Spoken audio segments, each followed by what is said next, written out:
Think about your favorite story. Now, what if I told you it wasn't entirely original? Every book, every film, every poem is part of a massive, ongoing conversation with everything that came before it. Learning to hear that conversation is the key to a much deeper level of analysis. It's called comparative reading. At its heart are two powerful ideas: resonance and dissonance. Resonance is that satisfying echo you hear between two different works. Think of Shakespeare's Hamlet and Disney's The Lion King. Both feature a prince, a murdered king, and a quest for revenge.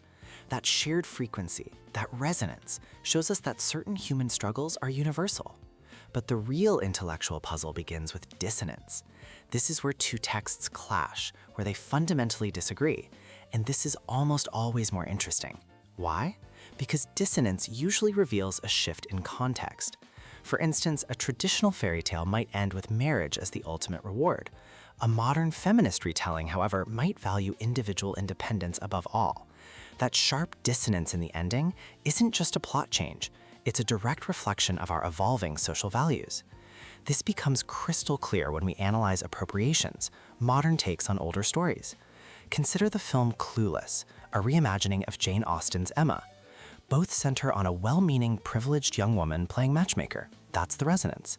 The dissonance: Clueless completely discards the strict 19th century English class system, replacing it with the social hierarchy of an American high school.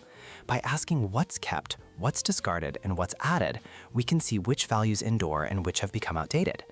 Ultimately, this isn't just about writing a better essay. It's about shifting from a passive reader to a critical thinker. You learn to connect the dots, to see how a story is responding to its time. You start to see the hidden patterns that shape our entire culture, one story at a time.